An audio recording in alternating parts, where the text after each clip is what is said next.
Hey y'all, welcome to today's show. We're going to get into a couple really interesting plants today. The edible plant is actually both edible and medicinal, and really, really useful. It's probably one you may find it growing wild. You should, but you definitely want to get this one growing in the garden because it is really just so useful. And it is evening primrose. Now, you probably only know of evening primrose as a medicinal herb, but it's actually one of our good wild edibles too. We'll get into that in just a minute. And that's from, of course, my spring foraging cookbook. The plant that comes from my book, the medicinal weeds and grasses, not at all edible, okay, but it is very useful medicinally and very common. Where I live, you go into any old pasture or side of any road or trail, and it's not in the dense woods, it's more grassy. That's really what I'm trying to say. Is like any grassy area, you're going to see buttercups. Buttercups are part of the ranunculus family. We're going to get into that. But first, you may notice maybe I'm a little more low key than usual this week. So last week, my little dog Buddy passed away, and if you followed me for any amount of time, you've probably seen his picture. It's on the cover of, back cover of all my books, and I use it a lot. Picture of him sitting in my lap. So about 16 years ago, right around end of December, beginning of January. Yeah, right, probably the last week of December. I'm driving through timber country, middle of nowhere. And I mean, no houses, no people, nothing. And here's this little border collie standing in the middle of the road at an intersection where they had some little signs put up. And he's standing on his hind legs with his front on the sign, and he's howling. Well, I stopped and got out, and it was obvious he had been out there for days. Somebody abandoned him and left him to starve. And he was filthy. He was, hungry and everything. So I said, "Come here," and he did, and put him in the truck and took him home. And I could tell he was a smart dog right away because he didn't trust me at all. He did not trust that the food I gave him was good until he really sniffed it and inspected it. And that night, he didn't want to sleep. He wouldn't sleep by himself. So, I mean, if I left him alone, he'd just start howling again. So I let him sleep on my bed. And for the next 16 years, he never left my lap or my side by my feet. Anytime I've taken a hike, been foraging, been out working in the yard, gathering herbs, whatever, he's been right beside me. Every book I've written, Nearly every podcast I've done, you've even probably heard him scratching at the carpet in a couple of podcasts. I finally had to encourage him to stay in the den while I do my podcast in another room because, but he's, twice in his entire life. He wasn't with me, and when he was younger, he took off chasing after a deer, and I think he honestly thought I was behind him the whole time, And then about a year or two ago, he was getting blind, and he went out one night, to pee, and it was raining, and he got disoriented, and I lost him for a night. So anyway, I'm going to dedicate this show to my little border collie buddy, a truly great dog. All right, let's get started here. Let's start with the edible plant. As I said, evening primrose is a very useful plant. Very commonly used in herbal medicine. It's one you've probably seen in grocery stores and drugstores, often included in products for women. Evening primrose, much more known in herbal medicine, and the leaves and the seeds contain a valuable oil that has medicinal properties. It is a wild edible, though. The roots are the main focus. They can be harvested and used as you would small potatoes or Jerusalem artichokes. So that makes it one of those really valuable wild plants. If you were lost in the woods, say, you had to find nutrition, and leafy greens, which I absolutely love, are just going to give you so many calories. If you can find Jerusalem artichokes, or if you can find evening primrose, or daylily. Daylily has tuberous roots that are edible. It's going to give you a lot more calories. Starchy, going to give you a lot more calories. Of course, tree nuts would also be something to prioritize, but nuts are only available certain times a year. So it's really good to learn to identify those three plants. And as they're delicious, really good to grow these in your garden too. There's really no easier way of learning to identify a plant than to grow a few. You see it in all stages of its growth. I recommend that. I've said before, when you start foraging, when you start wild harvesting, wild crafting herbs, and you're learning plant identification, I like to tell people, go out and look at the plants, use a plant ID app if that's what you like, use field guides, but don't harvest it. Don't harvest it for a year. See it at every stage of growth. Well, if you plant it in your garden or grow something in a flower pot, you're going to do that automatically, and you're going to know that plant for the rest of your life. And that's real easy because you can just order some seeds, like Strictly Medicinal Seed Company, Vessie's, Johnny's. I think Burpee may have. I know Parks has some herb seeds, but just about any herb you're looking for, or wild edible vegetable, it's probably somebody on eBay or Etsy selling it, so no problem. And I've ordered a lot of seeds from folks like that. Never had an issue. Just, nice, friendly folks, only charge you $1 or $2 and plus shipping, and you get a seed for something that may not be native to your area, or, like I said, great way to learn to identify plants. So, also, evening primrose, beautiful plant, by the way. Evening primrose is really very pretty flower. But the tender spring leaves can be included in salads or cooked as a pot herb. And like I said, the leaves have medicinal properties, so best to use them sparingly, though. The whole plant's edible, so it's biennial, so you'll want to harvest different parts at different times. The shoots and tender leaves and flowers are always good in the spring. The roots are best harvested in the spring of the second year, before the above ground plant gets very big, actually. It takes about 2 years for those roots to grow, to be big enough to harvest.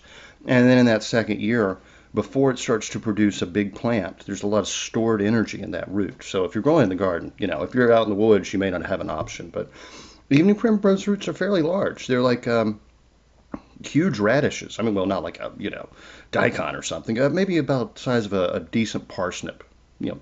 Bigger than a carrot, bigger than a salad radish, but they're pretty big. They have a sweet, nutty flavor, and they're really not too tough. If you can harvest them early enough in the season, they're excellent baked and served with butter, salt, and parsley. You can make mashed potatoes out of them. You use them in place of potatoes, and they're really, really good. And you can slice them and deep fry them. You can make fries, and you'll probably like them more than you like fries from potatoes. They're really delicious. Um, Leftovers can make a fantastic hash. Just take that.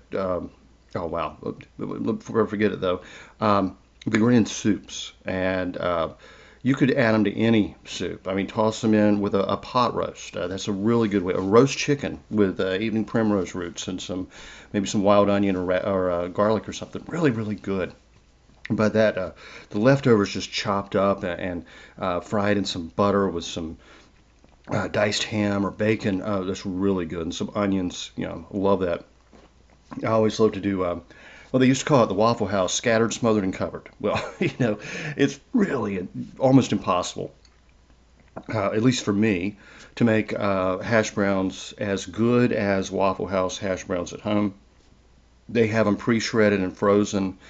Um, you can do it. I mean, you can soak the starch out, you can let them dry and everything. Then you pretty much have the same thing, but much easier to do them using a baked potato. This is actually, if you ever ate at Howard Johnson's, they were also really known for their hash browns, and all they did was use leftover baked potatoes from the day before. You know, uh, when you bake a potato, I've told you this many times, rub it with oil, salt. Do not wrap it in tin foil. Roast it in the oven until it's done, and then you get that nice, crispy, tasty skin. You remember those potato, what were they called?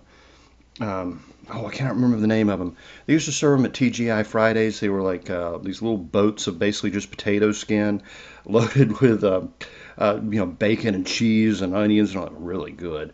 Maybe they were just called potato skins. Actually, those. I mean, people would go there just for that, right? The mistake people make of wrapping a baked potato in foil actually comes from Howard Johnson's as well. People would be served their baked potato wrapped in foil, and they'd slice it open, and they just assumed it was baked in the tinfoil. No, actually, that was just the way they stored their potatoes. Always best to dry roast your potatoes. And really, one of the main reasons is when you take that potato, if it's still hot and steaming, and you wrap it in foil, and you sit it down at room temperature, pop it in the fridge, it can actually grow a bacteria. I think it's not a fungus. Yeah, it's a bacteria that can be deadly. You can actually die from doing that. So always best, don't wrap, if you're going to wrap your potato in foil and stick it in the fridge, wait till it's absolutely cold and make sure it's absolutely dry. And then you're going to minimize that risk. But much better just not to wrap them in foil at all. I mean, when I have a leftover baked potato, I just usually leave it sitting in the oven. No big deal. You don't have to refrigerate it at all. It's not going anywhere if you're going to use it the next day. But then the next day, slice it open, scoop the potato out of the skins. I usually use the skins as well, by the way, but just scoop it up, chop everything into a dice. A lot of it's probably going to get mashed. That's sort of a signature thing of those old Howard Johnson's hash. But chop it up, and like I said, I do like to use the skins as well. Put some butter in a pan, toss it in there with some onions, and I would usually do some ham and cheese. A lot of grated cheddar or Swiss over the top, and that's fantastic. Of course you can put eggs in there. You can throw in some chopped peppers and onions. I mean, whatever, you can do it to your taste, and you can also do that with evening primrose roots, which is really, really nice. And yeah, so anyway, and if you put them with a pot roast or a roast of any meat in the oven where you've got some good pan drippings, and you've made your gravy and you cooked it with all those vegetables, you can do it English style and just chop up all those vegetables, kind of mix some of that gravy in with them, shred some of the meat in there and fry it, and it's going to make a bubbling and squeaking sound in the pan, which is I believe that's where the dish got its name. But it's really good stuff. Really good stuff. Let's see if I've got anything else in my notes about eating primrose. Yeah, I just totally wrote about how they're delicious made his hash browns and served with scrambled eggs. So my mind's still working in the same way as it was when I wrote the book. Like most such vegetables, they are an ideal pairing with fish of any form. Really good. You can combine them with mashed potatoes, and um, if you want, yeah, I think it works better if you combine them with mashed potatoes and make a fish cake. Just cook your fish, flake it up, add breadcrumbs if you want, beaten egg, finely chopped onions, celery, parsley, whatever you like. Make cakes and fry them in some fat of your choice as a patty, or you could make them as fish balls and boil them. You could do fish balls in a soup. It's very common. You could just make a nice fish stew, fish chowders. I mean, everybody likes clam chowder, but I mean, you can make phenomenal chowders with most any fish, really. I mean, really good, really very good. So, actually, and I've written about this before, I think in my Omnivore's Guide to Home Cooking, there's a catfish a chowder festival in South Carolina, and it's a tradition that goes back probably about 300 years. And these people come up with some wonderful soups made out of catfish, which, it's a little fatty and everything, but you put it in a soup, and it's just usually more like a chowder, with potatoes and onions and milk and everything. Some people don't like dairy with fish, so other people use broth. And you'd be amazed if you think you don't like catfish because it's a fattier fish. Well, one, you haven't had it fried right. I mean, I wish Charlie Williams Pinecrest was still around down near Athens, Georgia. My gosh, that man knew how to fry some catfish. People came from all over, and just, huge piles of just the most crispy, flavorful, delicious. I mean, I ate my weight in Charlie Williams fried catfish many times with hush puppies, and I mean, really, really good. And usually that's because either the fish wasn't handled right, or it was fried in oil that was not heated to the right temperature. Two reasons for that. A lot of people don't know that you're supposed to fry things basically hot and fast, or you may be at a restaurant or something and they're reusing that oil over and over. And each time you bring oil to basically its smoke point or just below, it will reach that at a lower temperature the next time. So if you've ever been somewhere and you had really greasy seafood or fried fish, they were probably skimping on the oil, and they were using oil that should have been changed much earlier. And whenever I go to a seafood restaurant, that's where I draw the line. I mean, I don't know about where you live, but where I live, seafood is expensive. It's one of the most expensive meals I'm going to be eating out. And if I have a platter of fried seafood brought to me and it's greasy and soggy and mushy, I say, take it back. I say, you're too cheap to change your oil. I'm not eating this, and I just get up and walk out.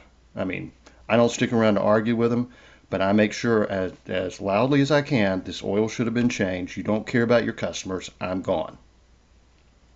So if everybody did that, we'd have much higher standards, I believe. Now, you may think I'm a jerk. Hey, I've worked in food. I know what things should be, and I know why things are not as they should be when they're not. I mean, for instance, I went to Harris Teeter grocery store one evening to buy some mussels. Or was it clams? I can't remember if it was clams or mussels. Anyway, they were obviously dead. They hadn't been handled properly. They were starting to smell. I think it was mussels because the shells wouldn't close, even though I kept tapping and tapping. I mean, I called the guy over. I'm like, these are dead. And he's like, no, they're fine. They're just fine. I said, look, I can take my pocket knife and stick it in the shell and touch the mussel and it doesn't react. Now smell it. Does it smell like rotten fish to you? So he called me an a-hole, and that was the end of that. I don't shop there anymore either. So if they don't care if they kill their customers with food poisoning, why would I buy their food? It really is that simple.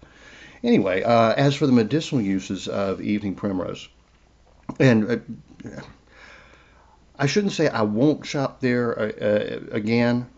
They actually used to have a real fishmonger in that store, and he did a fantastic job. I guess he retired, and the guy that replaced him just doesn't care.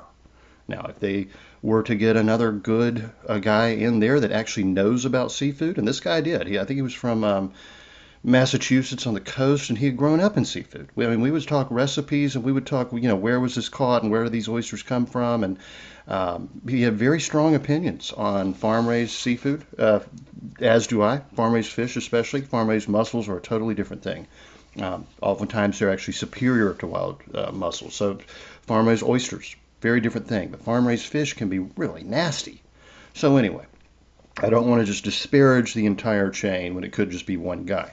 However, I have another reason why I don't shop at Harris Teeter anymore, and that's because they support abortion politically, and so I boycott them. They're not going to take my money and use it to kill babies. That's just the way I see it. So anyway, medicinal use.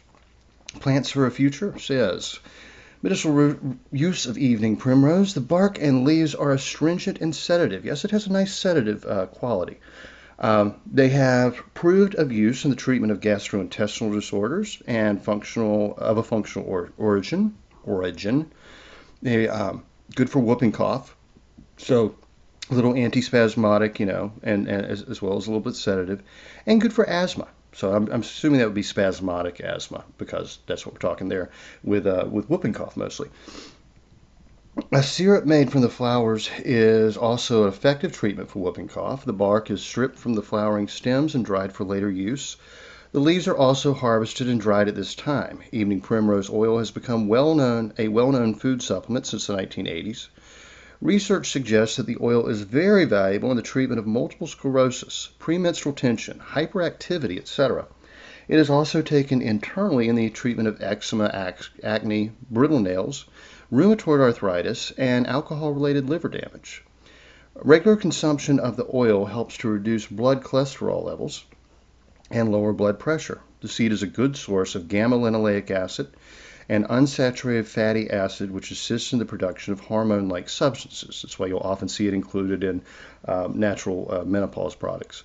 This process is commonly blocked in the body, causing disorders that affect the uterine muscles, nervous system, and metabolism. The poultice root is applied to piles and bruises, that's hemorrhoids and bruises. A tea made from the roots is used in the treatment of obesity and bowel pains. So remarkably useful plant. Very, very pretty flower, and really one of our better wild foods. So I strongly recommend growing this one. I really do. I don't see certainly no drawback to it.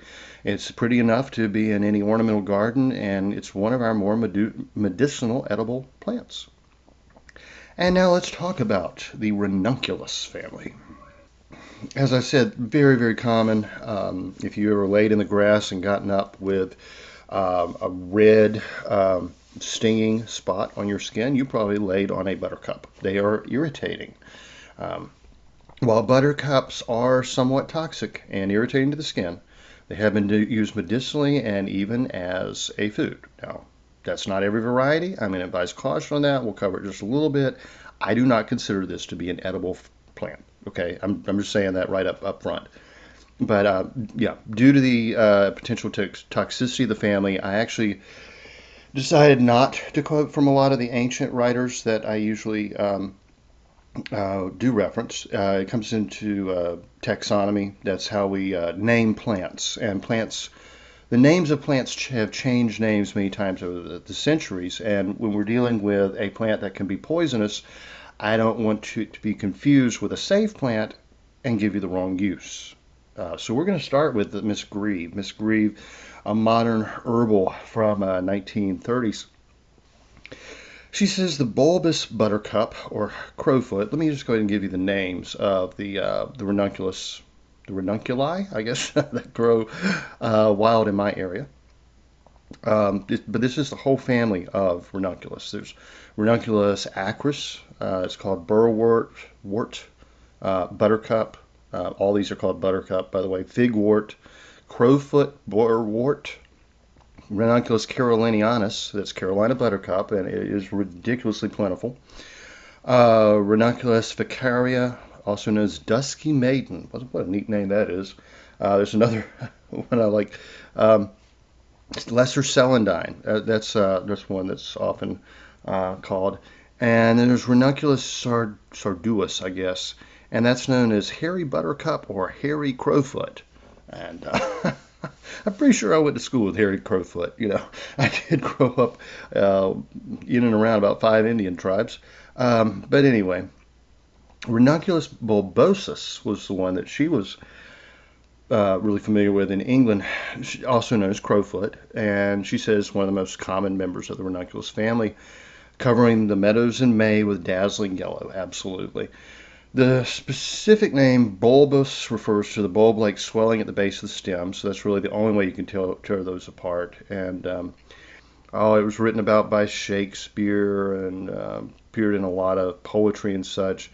And now, as for the medicinal actions and uses, she said, like most of the crowfoots, or like we would call buttercups, the bulbous buttercup possesses the property of inflaming and blistering the skin, particularly the roots. That is true.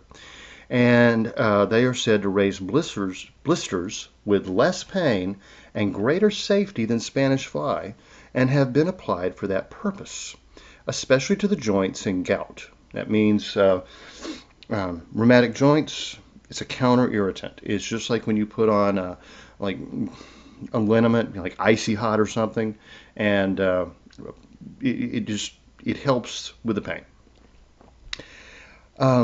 If the juice is applied into the nostrils, it provokes sneezing. I'm sure it would, but can cure certain cases of headache. The leaves have been used to produce blisters on the wrists and rheumatism, and when infused in boiling water as a poultice at the pit of the stomach. A tincture made with spirits of wine will cure shingles very expeditiously. I don't know. Shingles are an awful disease. Not sure how this tincture would help, but I guess it would be worth giving it a try. I mean, it's almost like the homeopathic like cures like. Something that causes blistering would help with blistering. But this is a tincture, though, so it really shouldn't be as irritating. It's interesting, worth looking into. They said it is stated both the outbreak of the small pimples and the accompanying sharp pains between the ribs, 6 to 8 drops of the tincture being given 3 to 4 times daily. And she said for sciatica, the tincture has been employed with good effect. So it must have an effect on the nerves. That's all I can figure. The roots, on being kept, lose their stimulating quality and are even edible when boiled. Pigs are remarkably fond of them and will go a long distance to get them. I've heard that before. I have never tried eating the roots. If you want to try it, just, don't blame me if it really inflames your mouth and stomach. She said, but if they're stored, they lose their irritating quality. Maybe it's true. I'm probably not going to try that one, actually. The herb is too acrid to be eaten alone by cattle, but possibly mixed with grasses. It may act as a stimulus. That is true. It is said that, I think, where is it? Norway? Or is it Switzerland?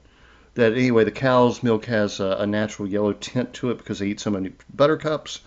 I don't know that that's actually true, but the cheese made from it. Now, one of the reasons I don't know that's necessarily true is in America, all yellow and orange cheese is artificially colored, usually with like annatto or something like that. Natural cheddar tends to be white, not orange. Right? That comes as a shock to many people, but that orange color is added to make it look more appealing. It's not really natural. So it has been recorded that 2 obstinate cases of a sore mouth have been cured with an infusion made by adding 2 drachms of the recent root cut into small pieces in a pint of hot water and taking cold teaspoonful 4 times a day. Its action as a counter-irritant is both uncertain and violent and can cause obstinate ulcers, so like serious sores. The beggars of Europe sometimes used to keep open sores for the purpose of exciting sympathy. So they would actually purposely cause the sores with the root of Primrose to help get more money begging. More modern use, we'll go to plants for future. And they actually list a few of them. They start with Ranunculus acris, the meadow buttercup. The whole plant is acrid, anodyne, antispasmodic, diaphoretic, and rubefacient. Rubefacient means it reddens the skin. Diaphoretic means it can help with fevers. The plant has been crushed and applied as a poultice to the chest to relieve colds and chest pains. The fresh leaves have been used as a rubefacient in the treatment of rheumatism, etc. We already discussed that. The flowers and leaves have been crushed and sniffed in the treatment for headache. An infusion of the root has been used in the treatment of diarrhea. The poultice root is also rubefacient and was applied to boils and abscess. The plant sap has been used to remove warts. I'm sure that'd be a very painful way to remove warts. More common in the mountains where I am is bloodroot, and it actually is in the poppy family, and it will burn holes in your skin, but also is a topical anesthetic. So, yeah. Anyway, and beautiful, beautiful wildflower. Kind of rare in some places. So I don't advocate its use at all, but it's called bloodroot because the sap is like blood red. So it kind of warns you, don't mess with this. The sap has also been used as a sedative. The flowers are used in Tibetan medicine, where they are considered to have an acrid taste and a heating potency. They are said to promote heat, dissolve tumors, and draw out serous fluids, I meant to say. They are used in the treatment of disorders brought about by rotting sores or wounds. Used with caution. The whole plant is extremely acrid and can cause intense pain and burning of the mouth and mucosa.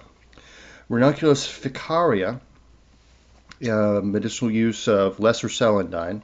That's what's generally known as in England. Lesser celandine has been used for thousands of years in the treatment of hemorrhoids and ulcers. It is not recommended for internal use because it contains several toxic components. The whole plant, including the root, is astringent. It is harvested when flowering in March and April and dried for later use. It is widely used as a remedy for piles or hemorrhoids and is considered almost specific for that condition. An infusion can be taken internally or it can be made into an ointment and used externally. It is also applied externally to perineal damage after childbirth. Some caution is advised because it can cause irritation to sensitive skin. So y'all, that's going to wrap up the buttercups. There are other members of the ranunculus family. I think featured in my book Shrubs and Woody Vines. Yeah, I think a few members were in there. I've talked about several members of the family before. But this is the buttercup specifically, and again, beautiful flowers. Probably not one you're going to use a lot medicinally, but hey, maybe you do have a reason to use it. So, I'm going to include just a short one to wrap it up because it is such a short entry. It's the next one in my book, and it's Raphanus raffinistrum. Also known as Rabano de Malaysia or wild radish. Okay, I'm going to go with wild radish. And oddly enough, the only information I can find on this wild radish, which is an edible as well as medicinal, is that it's been used by arthritis. And the physician's desk reference for herbal medicine states that it's been used for skin conditions and stomach disorders. It's a fairly peppery plant, but really quite tasty. If you like mustard greens, horseradish, when you get like a spicy radish, you're gonna love wild radish, and it would also be one I might consider growing in the garden, although I never have. You can eat the leaves and the flowers either raw or cooked, and the seeds can be used just as you would use mustard seeds. So you can make. I think I've probably told you several times how to make mustard. You can either leave the seeds of mustard, any of the mustard green plants, whole, or you can crush them. The easiest way to do it is really to leave them whole, I think. Make like a grainy brown mustard, like a German style mustard, which is really my favorite. And but then let me say I have two favorites, and one would be the a horseradish German mustard, a strong brown mustard. The other is definitely a Dijon. And if you've ever looked at, I guess it's La Maille, that's like the most famous Dijon maker in France. in Dijon, France, actually, you'll see they have a smooth, like pale yellow mustard, and then they have a grainy one where they left the seeds whole. I prefer the grainy one where they left the seeds whole. I actually think the smooth one tastes a little more salty. I'm not as fond of it. But the way you make it is really just to put salt in there and a little white wine and some vinegar. That's it. Super easy to make mustard. Now, of course, you can flavor it with whatever you want. You can put some horseradish in there if you like it. If you want like yellow French's mustard, again, artificially flavored. They put a little, I think it's turmeric powder in there. You could use annatto. You could use anything like that. I just go with just the natural seeds myself, and I like a hot, peppery, spicy mustard. That's I love it. I absolutely love it. I was just talking with a lady last night. I said my current favorite sandwich is leftovers from a pot roast, just shredded beef with on a toasted roll with a little bit of mustard and Worcestershire sauce, and then I'll put melted cheddar on there. Really fantastic, and a little gravy from the pot roast that's nice and brown with onions. So it's sort of a wet pot roast sandwich, shredded meat with the gravy on the bun, little mustard, little Worcestershire sauce, melted cheese, bacon's good on there, of course. Buttering the bun is I mean so many ways you could alter it. And her comment was that is so British to combine Worcestershire sauce and mustard with beef, and it really is. I think that's something I learned from an English chef.